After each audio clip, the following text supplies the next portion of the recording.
You're listening to the Jules and Coffee Hour, sharing the stories of Blizzard gamers around the world. Pull up a chair. We're glad you're here.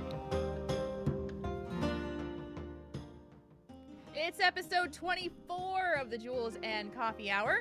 I'm Jules. And I'm Coffee, and man, we're living in the age of Game of Thrones. Can't stop thinking about it since Sunday. Woo! I don't want to spoil anything. No spoilers here. No spoilers. My coworker asked me after a very busy day, because I've been off since Thursday from work, and so I just got back, and my coworker asked me like 4:45 before I ended the day, what'd you think of Game of Thrones, Jules? And I was like, You're gonna put the brakes on. I'm like, you want to get out of here now, right? Like, you want to leave now, right? And yeah, so I have things to say, but maybe we'll wait. Like, we'll wait after the finale airs, and then we'll wait a couple weeks, and then we can just like go off. Yeah, that's fair. I feel like we can. It's like about the good stuff and the bad stuff, yes, but yeah, I just feel like going off, Coffee. I would, yeah, I think that'll be a good conversation because I have a lot of feelings about it, especially just the fact that so like everyone is a critic now. We live in this age of social media where, you know, everyone's Ebert and Roper or whatever, where, you know, everyone went to like, everyone has a BFA in film and video production, and they're like critiquing episodes like they know, you know, even remotely what they're talking about in terms of stuff like that. It's kind of interesting. Exactly.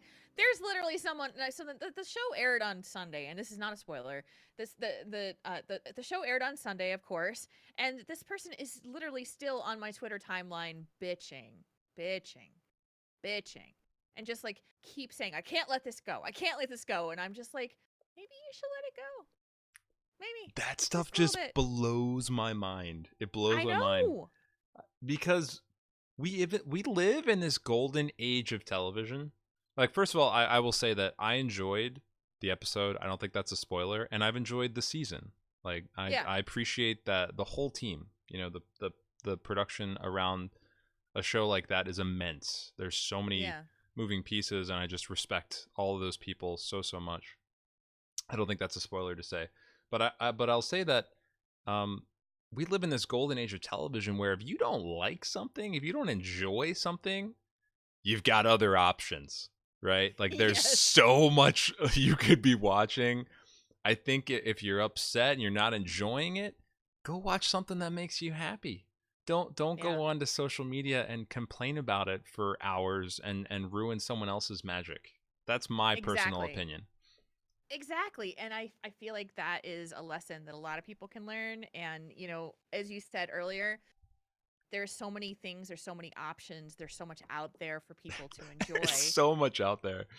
Yeah. And it's beyond anything that we've ever experienced. You know, it's not just network television, either having cable broadcast television or not having cable. Now it's streaming, now it's originals, now it's content creation like we do, and all of that wonderful stuff. And the core of all of that is creativity, which brings us right around to the topic of this week's episode. Here we are. So we're just doing the full circle thing, and let's do it. I'm hitting the transition mark here. And ladies and gentlemen, that is what you call a transition.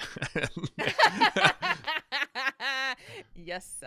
So I mentioned in the pre-show, and is that I was visiting my parents in New Jersey this weekend. I have not seen them since September, so it was really nice to be able to spend some time with my mom and my dad, my sister, her husband, and my niece, and my grandmother as well. And so it was nice to have that downtime. It was also really nice to spend time with my family. And a lot of the things that we do when we're not out there going and seeing people is watch movies. And there was a movie on Netflix that I saw as we were going through the what should we watch tonight routine. And it was called The Creative Brain. And I was like, ooh, that sounds exactly like up my alley. I have cat hair on my face. Like, I'm trying to make cat hair off my face. So here, let me hand you a lint roller. Please, like, you just lint roll my face, please. And I thought this was going to be interesting, and it was. If you have not seen it, don't worry. Like, I would say this. If you have not seen it and you want to see it, maybe pause this episode, go watch it, and then come back. Sure. I'm gonna summarize the gist of it. It's a documentary on Netflix and the research of neuroscientist David Eagleman, and he lists the 3 aspects of creativity. And I lost them. I don't know where they went. There they are. They are number 1, try something new. Number 2, push boundaries. And number 3, don't be afraid to fail. Oof. Okay. Yeah. Now, Coffee, I told Coffee about this, and he got a chance to kind of, I told him pretty late, so he didn't have a ton of time to watch everything. Yeah. But he kind of watched it in peripheral. It's been on, yeah. So it's been on the TV. It's been on. So, so I told him, don't worry, I will summarize all of this for you, and we will go from there. So, as someone who's kind of seen it, what do you think of when I talk about the 3 aspects of creativity? Try something new, push boundaries, don't be afraid to fail.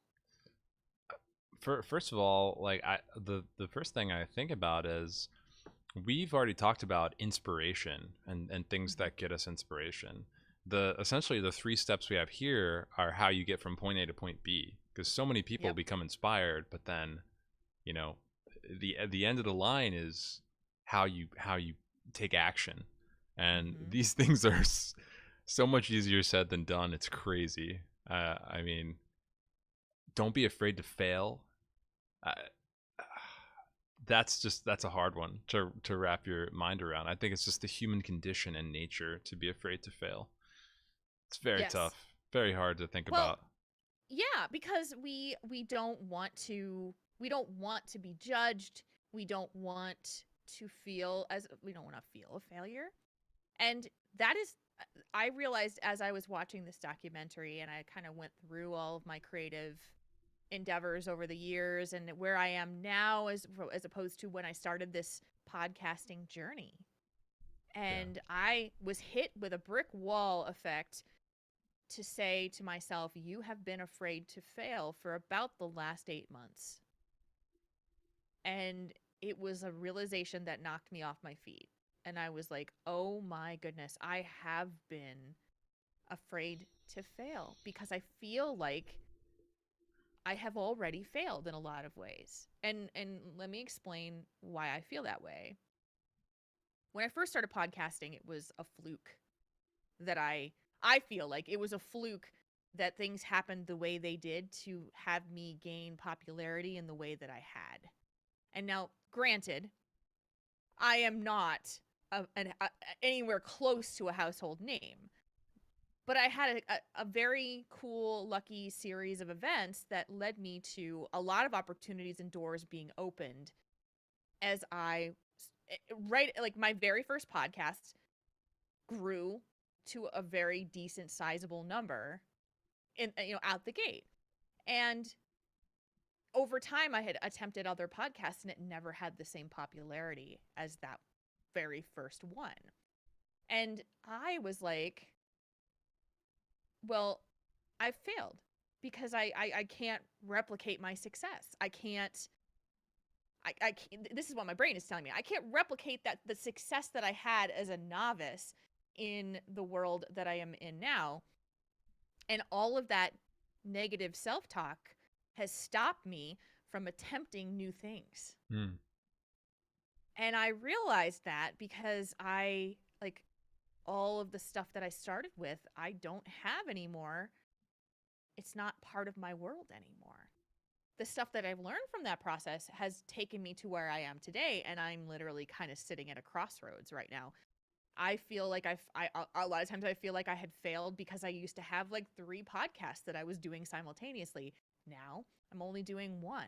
See, I did this to myself. Only one podcast. It's like, you're still, I mean, and I'll just to piggyback off that a little bit is,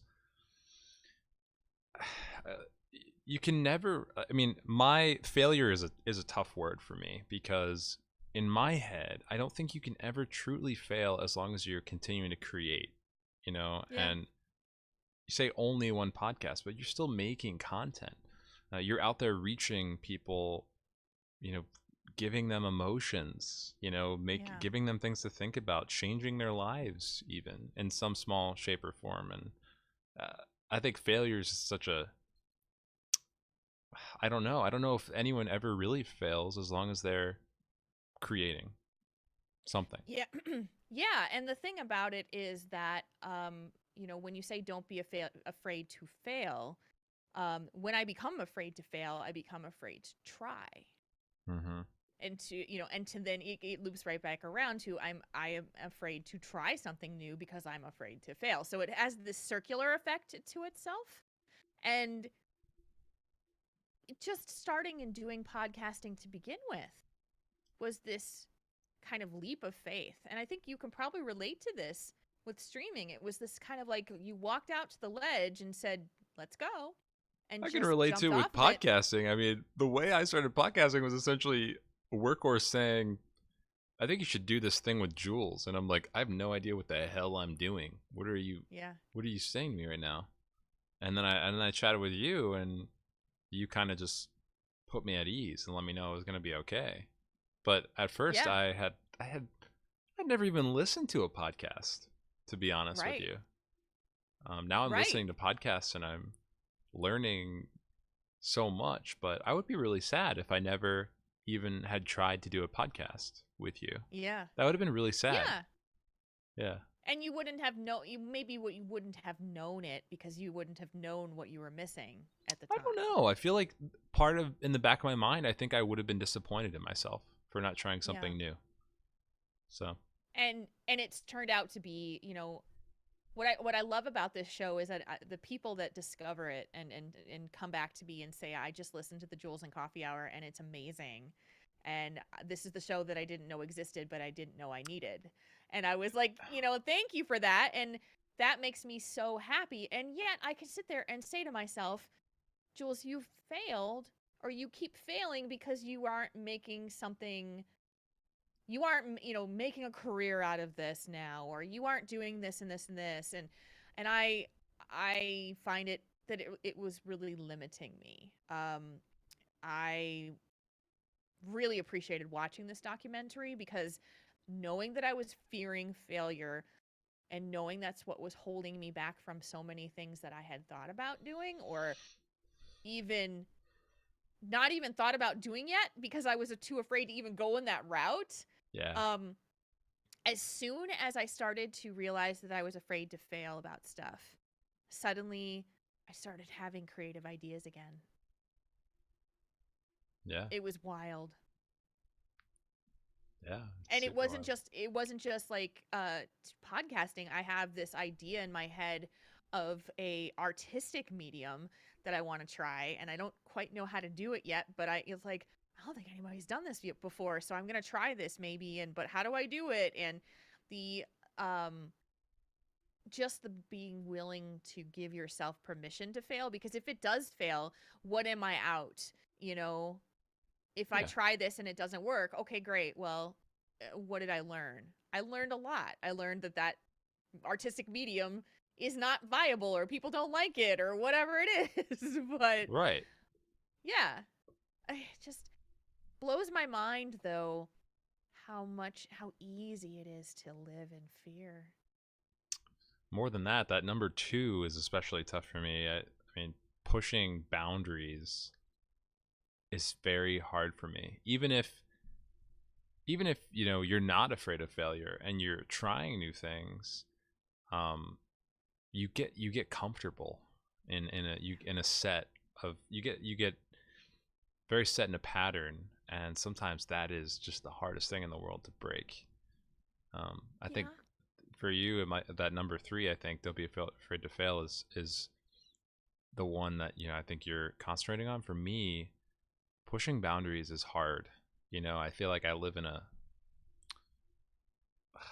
kind of a safe routine, and I really would like to push boundaries. I think I'd feel a lot more fulfilled. I'm actually astounded to hear you say that, because when I think about someone who likes to push boundaries, I think of you. And here's why. When I first saw your Twitch stream, I don't think I've ever even told you this. When I first saw your Twitch stream, it was Workhorse who told me to watch you. And I watched and I saw you were doing the segment you do when you are signing on a new sub with Barb I and love the that. paperwork I and love the that. and I'm watching this and I went to Workhorse and I said, "Are you sure about this?" And like I don't get it. I don't understand it. And he goes, "Jules, just watch it. Just watch." And I watched it. And the thing about you is that you came out the gate with overlays and transitions that nobody else was doing. You brought the performer background, like you weren't afraid to get up and just dance your heart out to a bunch of music. No, but those aren't I've my seen you, boundaries. My boundaries are different than other but boundaries, you know? I think about it as you push boundaries of the Twitch streaming community. Like nobody else is doing what you're doing. Nobody else is like doing weird face filters or dressing up like janitor Leoric or not People being are afraid doing to no, embarrass yourself. people are doing amazing cosplay. You should watch those streamers. And also, I've I seen think it, but uh more people are doing great overlays and stuff now too. You know, I feel like just Twitch is such an evolving platform, and uh, I want to see it grow in kind of weird areas like that, and that's why I want yeah. to push my own boundaries. I feel So I feel like I get comfortable in a pattern, and I kind of get stuck in it. You know. So if I feel like you're pushing boundaries and you're saying to me, Jules, I'm not. I'm stuck in my own comfort space. Tell me why I'm wrong. Because I think I'm seeing it boundaries completely different. are relative. That's Okay. all I'll say. I think that one person's boundaries are certainly not another person's boundaries. Yeah. And in order for the individual to feel fulfilled or excited, they need to push their own boundaries. In my personal opinion. So That's true. And so you're in your comfort zone getting up and dancing in front of the green screen. You're in your comfort zone right singing. in my house, right? Yeah. You know what I mean? When I go to these events and people expect me to be Coffee from Twitch, it's different because I'm comfortable dancing in front of my green screen in my, house, but do I feel like being that person at an event, and I get a little introverted at these gaming events and things like that, Yeah. and Yeah. I want to push those boundaries. I want to be the best version of myself all the time, not just when I'm streaming too. Yeah. Yeah. And it's then thinking about what is it that I can do to challenge myself creatively? Yeah. What is the things that I can do that I'm comfortable with at least attempting? And that's going to be the question mark. And I think that's a really good question for anybody. And I know we talk a lot about content creation on this stream because we're both content creators. But this literally applies to everybody. Definitely. Everybody. And creativity, like I think of creativity in ways that is not just, and in the documentary says this, it's not just the arts. It's problem solving.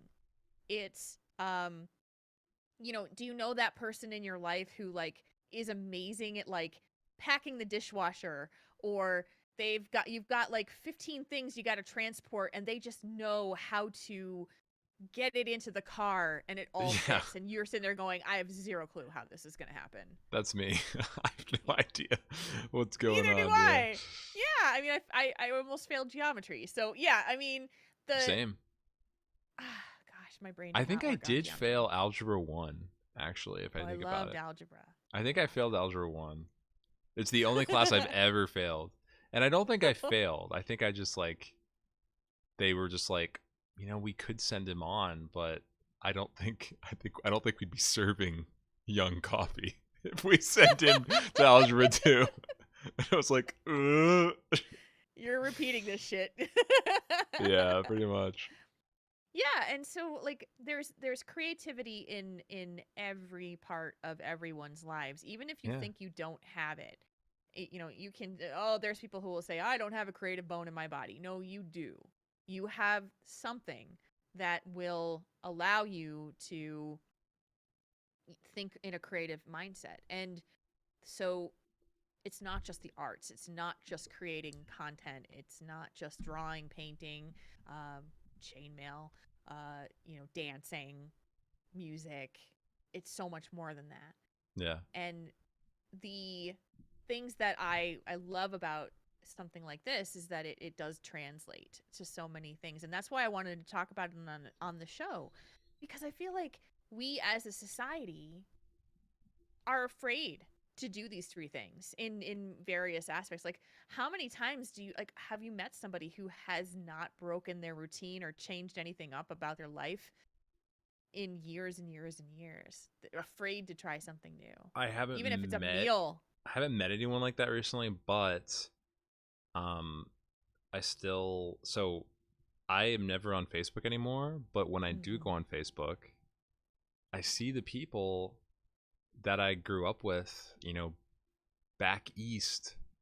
They married their somebody from high school or something, and they've had the same routine for 20 years, 15, 20 years or something. And they don't travel, they don't do anything, and yet they look happy in their pictures. But I think to myself, are they fulfilled?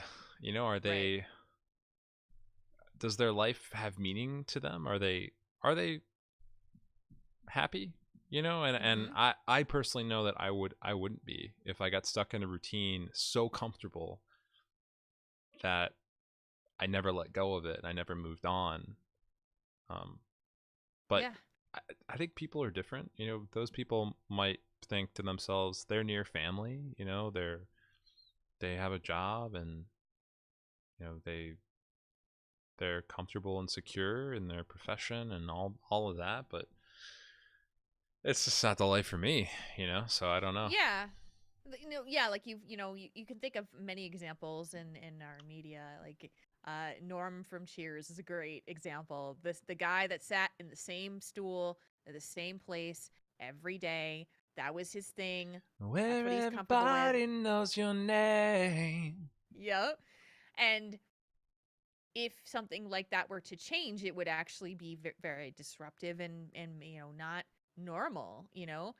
But and they're like, I think about people who are like, they go and get the same meal on the same day of the week every week. It's their thing. That's what they do. They're not going to change it. That's awesome. What I'm saying is, like, are you completely a creature of habit to the point where nothing in your life has any variety? Nothing in your life has any difference. Like, I was thinking of, I was listening to a podcast the other day, and they were talking about wardrobe, and the host is talking about how it's a gaming podcast, gamer related podcast, and so jeans and gamer t-shirts are this guy's like wardrobe of choice. And I was like, I am exactly the same way. Like, I don't have hardly anything outside that in my wardrobe.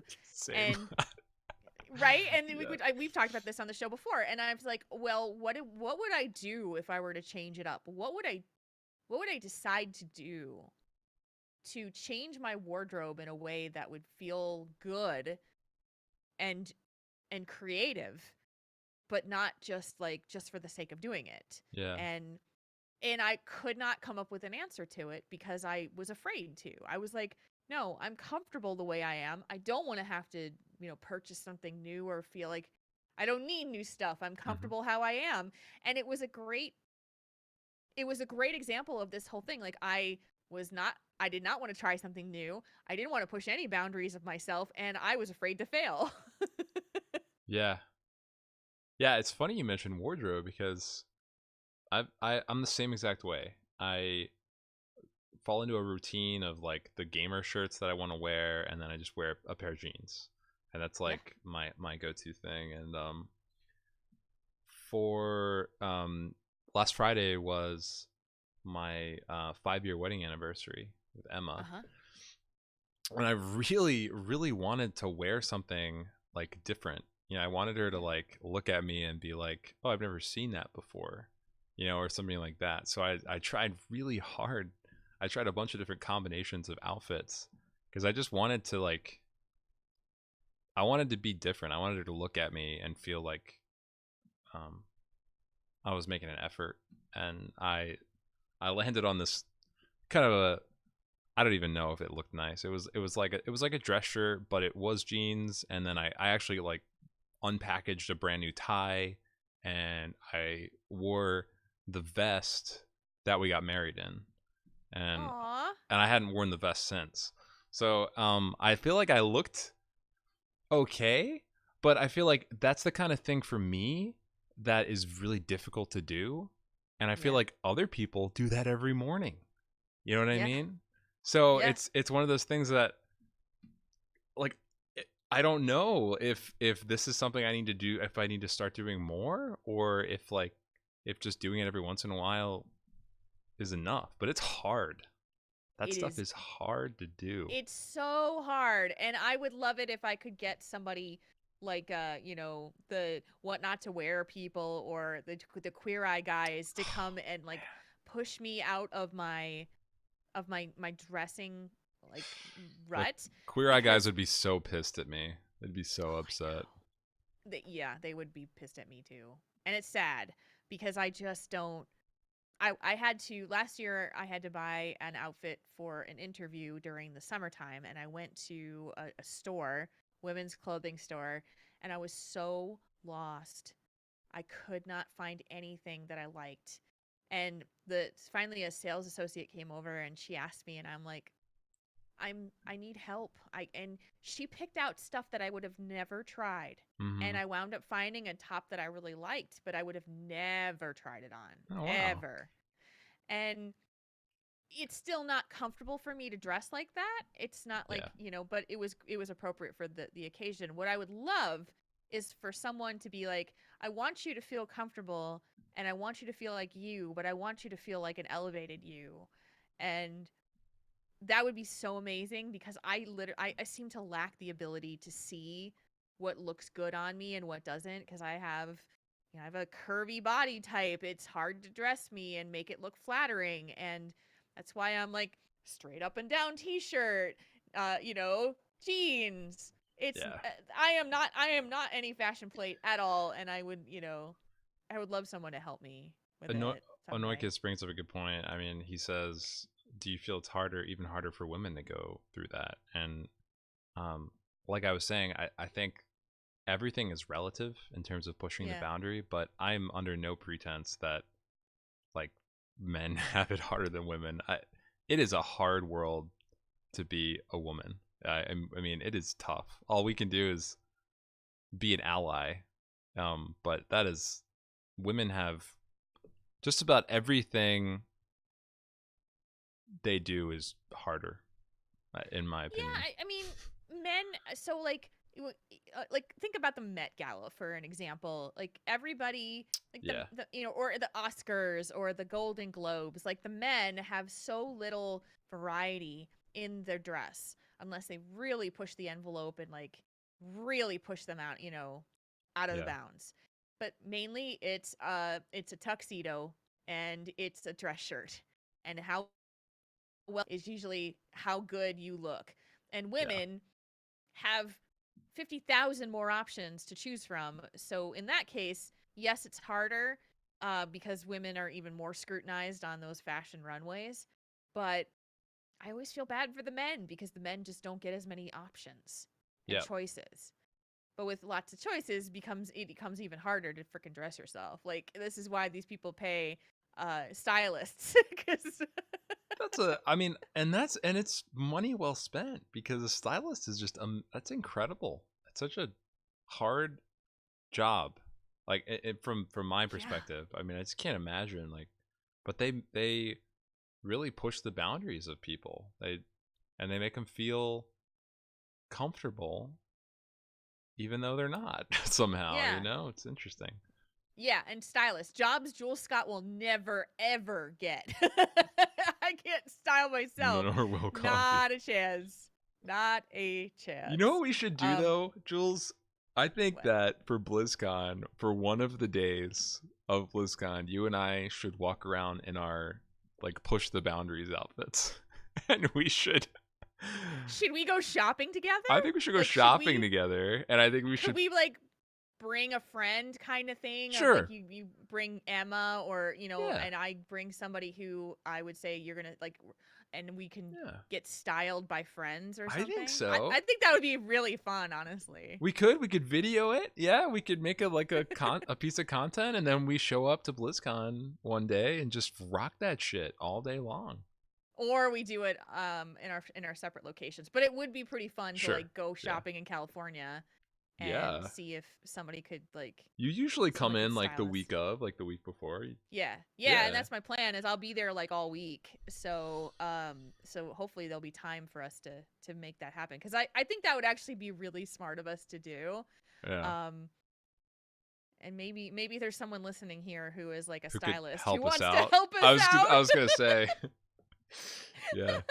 Maybe there's a stylist love in it. here that would help us out with that. Oh man, because That'd I be fun. really, I there was a year that I did BlizzCon where I had someone help me with some outfits, and she meant well, but she kind of dressed me like an older woman because she was an older woman, and I was like, this is not how I would normally dress. So yeah, we don't need that. We need to look like rock stars. So if there's a stylist out there that wants to make Jules Scott and Coffee look like rock stars, that'd be amazing. That'd that be would great. be really cool. Yeah. And I would totally be in for it, because I want to be able to push those boundaries and learn how to do something different. Like the same thing for me with makeup. I am dying for someone to like take me under their wing and just teach me makeup, because I'm terrible with it. I don't know anything. My brain melts down as soon as I watch some beauty guru's YouTube video, and I'm like, I don't even know what it is you're using to put that on your face. Yeah. That's how bad it is. Another example of how it's just infinitely harder to be a woman in today's world over a man. Yeah, I mean, I embrace my tomboyish qualities. It's just kind of how it is for me. And I wear very limited makeup and call it a day. But I've always been a bit of a tomboy at heart. And I don't know. It's just like sometimes I want to like girl it up, and I don't know how. I literally just don't know how. Well, at BlizzCon, if we find the right person and they're a very talented makeup artist, I'll take some too. David Bowie style. Yeah. Give Coffee a little guy. I want a taste. I want a piece. I'd love it. I would love it. So, yeah, I mean, the questions that we ask ourselves, like we asked ourselves on the show, is like, what could we do to push ourselves in creative ways? And so I'm going to ask chat room and listeners in the future, like you don't have to answer this right now, but think about. You could though, if you want to answer this right now, that'd be cool. Yeah, you can. There's no pressure, but asking you guys, what is it about creativity that you feel has you limited? Of those three, which is try something new, push boundaries, don't be afraid to fail. And to say which of those do you feel like you get stuck on, or that you are just locked out of? It just doesn't happen for you, because you might get some really interesting answers from yourself. Yeah, it's kind of cool. For me, I feel like I try new things somewhat often, because Emma makes me do things out of my comfort zone. But I am very familiar with my current boundaries, and I rarely like push them. I know what they are, and I rarely venture out. Don't be afraid to fail. Again, I'm just like, the definition of failure to me is hard to really describe, because I feel like as long as you're creating something, you're never really failing. As long as you're making art, or as long as you're doing something that makes you happy, I don't know if I can really point out what failure is if you're doing something like that. So that one's a hard one for me. And for me, it's probably the easiest, because even going home and visiting family, and family, gathering up family and seeing family is kind of a really interesting mirror reflection to me, because like if you see your relatives, your grandma, your parents talk about who they've seen and talked about you to, Oh, and yeah, and you see how they see you. And a lot of times what happens is oh, what's Jules doing now? yeah. Mhm. What's she up to these days? How is she? And the mirror reflection tells me that the impression that they have of me is that I'm still finding my way. Yeah. Which is true. I mean, it's 100% the honest truth. And I have been, Isn't you that the know, truth for doing all humans, though, on the face of the planet? well, like so like here's an example. Like my 20 some odd year old cousin is now through mortuary school and is now working as a funeral director, assistant funeral director. My other cousin is trained is as a lawyer in San Francisco. My other cousin is a social worker. And so like you know that's the kind of stuff Yeah, but that everything you're mentioning is a profession, you know? right. And so like my profession is I just don't equate success to professions is like whatsoever, you know? okay, okay. Because I do because I'm such a workaholic that I just, right now I don't know what it is that I'm a content creator, I'm a podcaster, but would I be able to confidently say that I am a successful podcaster? Like I don't feel like I I can would say that. so here's my definition of success. This is how I define success. You're creating something. You're making the lives of people around you better in some way, and you're contributing to society. And I think you do all of those things every day, even, Yeah. right? Even if you're Yeah. not like making a podcast, you know, you're just a pleasant person. You have a unique perspective about life, and I think you Yeah. help people all the time with that sort of thing. So Yeah, take and the I guess profession out of it and just right. feel comfortable in how you are and how you treat people, I guess. Yeah. Cuz I do you're right. I do lend that to my identity Yeah. as a person to say I am Yeah. because and I think people do that all the time, I am so right now I am a office manager is the way that if you want to define me by my profession, I'm an office manager. Do Yeah. I Is it okay? Sure. I mean, it's a noble profession. It earns money. Is it the thing? And people are gonna go, "Oh, that's really cool." Well, no, they used to say that because I used to be able to say I was a full time podcaster, Yeah. and that's where I want to be. That's what I want to aspire to be. And so, and I realized how burnt out I have been in the Yeah. last 8 months of just like man, like I was literally draining myself out of creativity because I was so focused on come up with that next big idea, and it was like you're stuck process. You're not even there. You're stuck in the act of creating instead of Mm. actually creating. Oh yeah. That's frustrating for sure. Yeah. And when I realized that, I was like, "Oh my god!" And it's for good reason, but I was like, I was at the end of my it was the end of my wick. My Yeah. candle was burnt. The Right. end of the wick was there. So this weekend gave me some really strong realizations of things that I was like I was doing to myself inadvertently, and I don't want to do that anymore. Yeah. I mean, and you brought up a good point that I think it's such a common question in our society to ask, what do you do? That's like Yes. when you meet somebody new, they ask you, what do you do?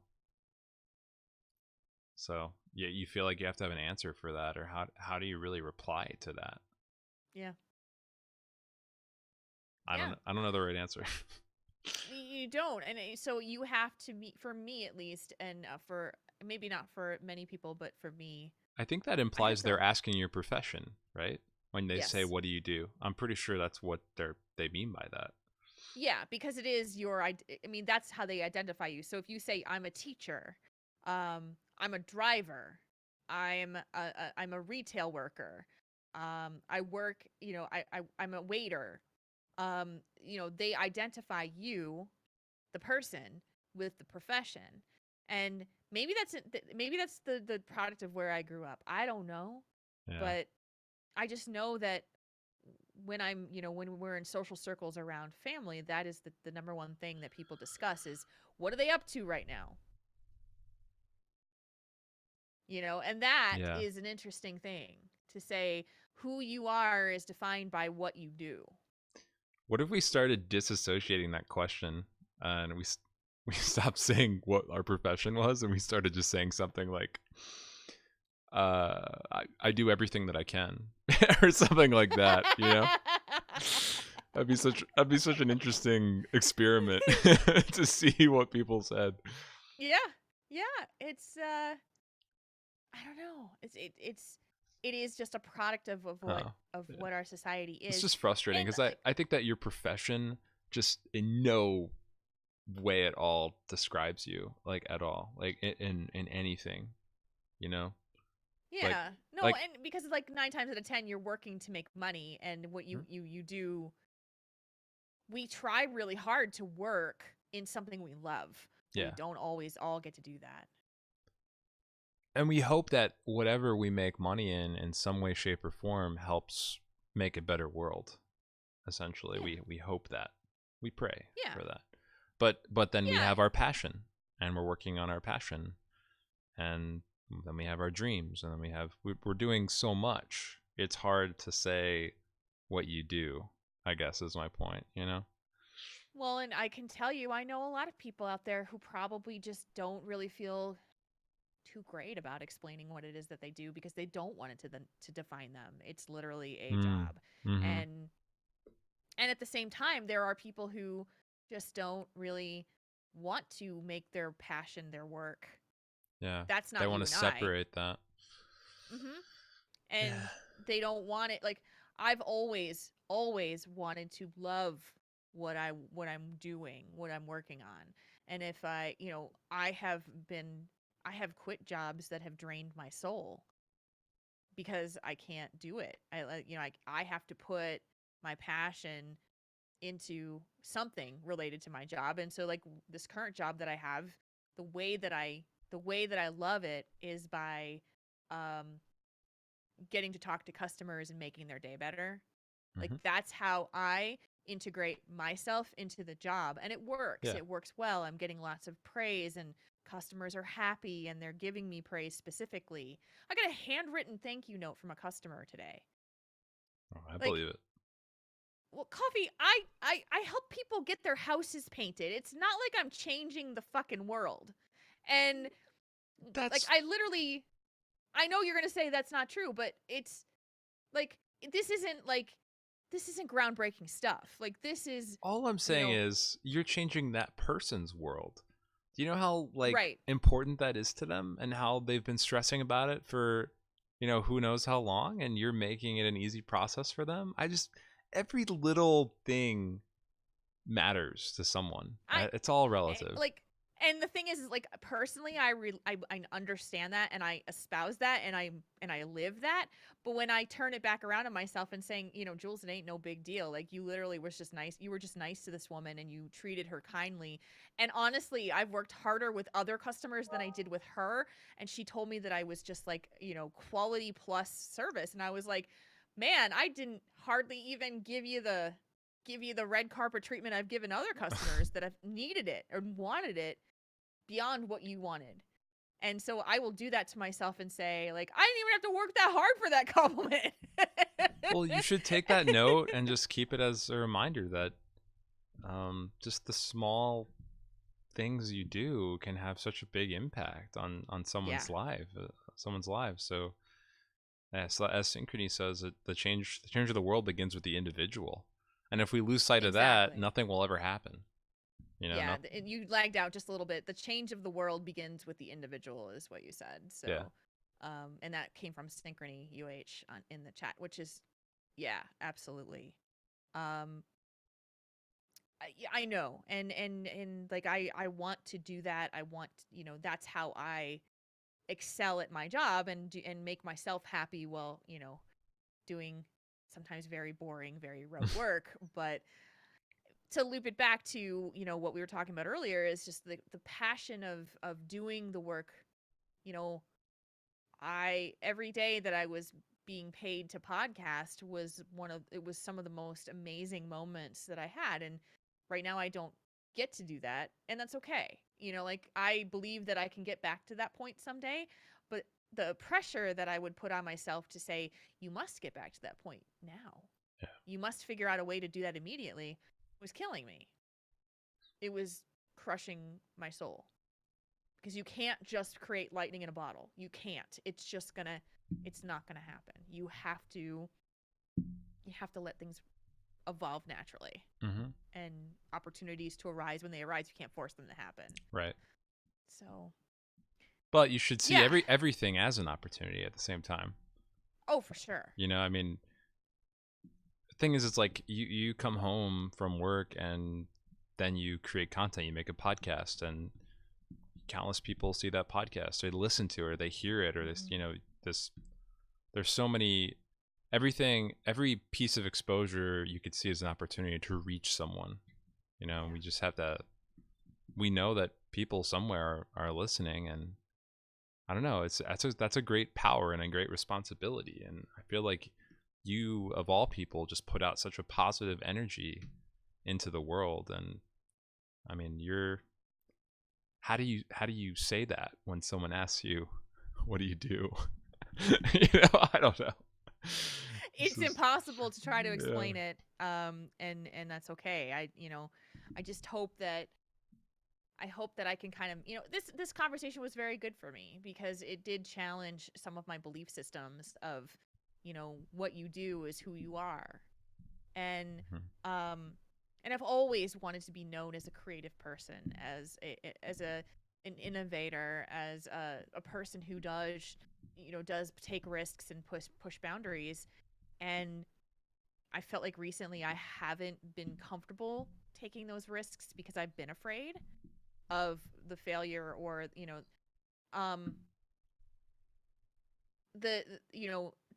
because to fail is human, right?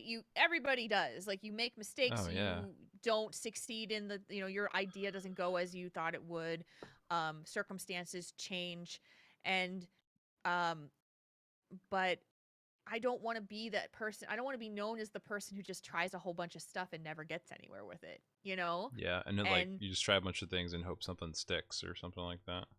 Without, like literally without any thought, and there's been times like like there's a pile of things that you don't even know that I've tried that just didn't work.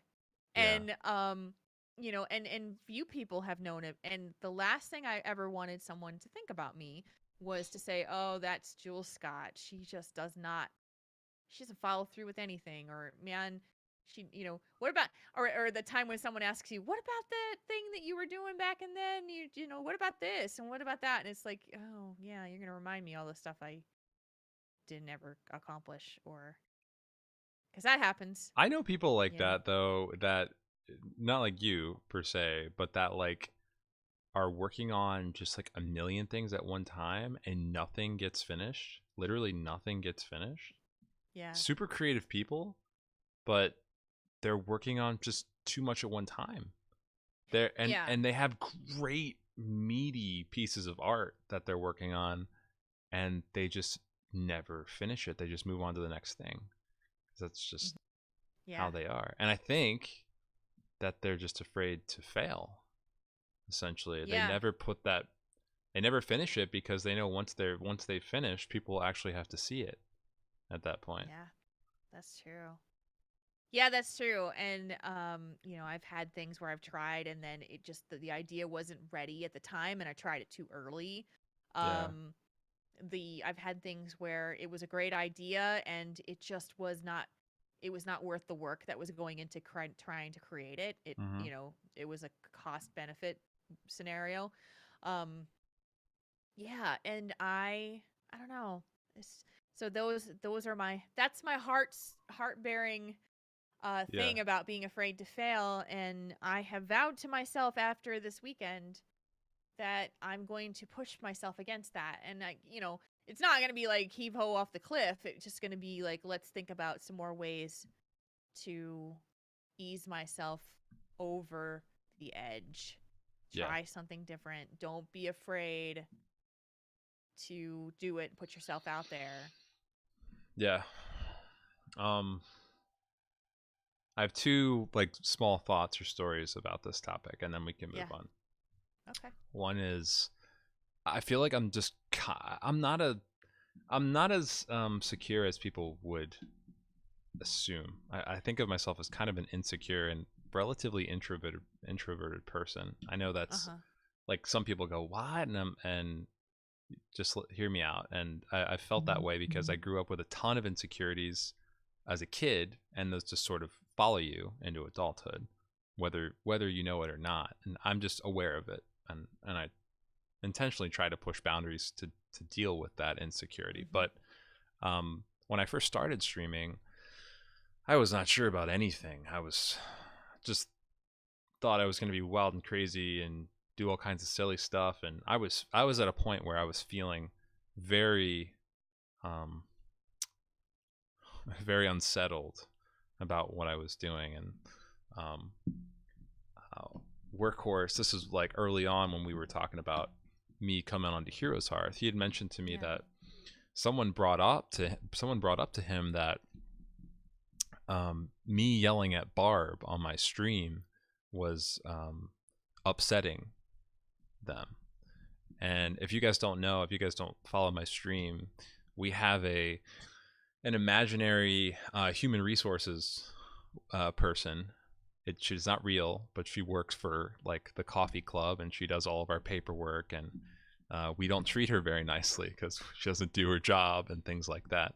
So someone had brought up to Workhorse that me yelling at this woman was upsetting them, and rather than take that as something that was wrong with the stream, or take that as something that was, just something I failed at, I took it as a sign I was doing something right, because it meant that we were creating a person, essentially. We were making an individual with our minds and through our creativity that a viewer had an emotional enough attachment to be upset that we were being mean to her. And I remember that now because it just helped. It reminds me that there's two ways to spin a feedback, essentially. Yeah. So that's one thought. And then I love it. The other thought is that sometimes you can be so afraid to fail that you just get to something too late, and that sucks.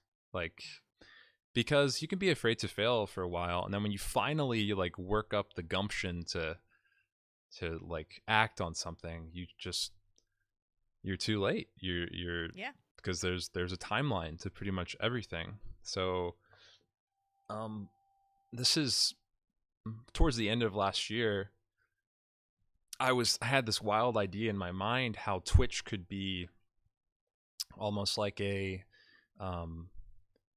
learn as you go interactive game. Meaning like Netflix has a few of these out now. That's how there's a story that's happening, and the audience or the viewer gets to choose what happens in the story. And my idea was that all of this would be pre-recorded, pre-laid out, very high production value kind of thing, where there's a narrative playing out, and the Twitch audience or Twitch chat can choose what the main characters do in the story. And that was my idea. And I was so scared and so afraid to actually start working on it that by the time, and we do have we had to have a trailer for this, and a very kind of proof of concept trailer for this. By the time we actually got this trailer, we got word that Netflix was close to completing production on their first two interactive series where the audience choose gets your own to adventure. Choose your own adventure type of thing. So there's every time you feel like you're afraid to fail, just remember that if you somehow work up the confidence to get going later on, you might just be too late. And there's no moment better than now to get started on something. Right then, right now. Yeah. So, okay, those are my last two thoughts about that. Amazing and powerful, and I love it, and I'm glad you shared them, because I think that probably gave many people food for thought about this topic. And I hope that it does. I hope that people take away this conversation, walk away from it, maybe go watch the documentary now, that if you haven't seen it and you want to see it, because there's really good like examples of each of the three criteria, or the guidelines, and to help you see it. Sometimes you have to see it to see like what people do to push boundaries, or not be afraid to fail, or try something new. So I love it. I love it. Absolutely. All right. So you can send us your thoughts and your feedback about this discussion to podcast@heroeshearth.com. We're going to tackle a new topic each week, and we tend to come up with them on our own. But if you guys are like, hey, Jules Coffee, I want you guys to talk about this specific topic, you can do that. Send it to us. We can't guarantee that we'll talk about it. We do reserve the right to choose, but but you can tell us about it. And if we think that it's something that we feel like we have good content to talk about, we will. You can email us at podcast@heroeshearth.com. We're also having guests on the show now. It's a new thing. If you've got, a really great story, we might ask you to be on the show, possibly. Exactly. We'll see. Yeah. Exactly. And that's something that we definitely are interested in. If you have a story that you feel like you want to tell, you want us to talk about, like I said, just, write us podcast@heroeshearth.com and tell us your story. And, you never know, you may end up on the show with us. You never know. Yeah. And I love that about this show, is how we're all gamers, and we can relate in that one area, and then the rest is the Wild West, because these stories are about our lives, and at the end of the day, we're all just people, living out our lives, and we play video games, and that's the one thing that relates us, and everything else is just, it's just, who knows.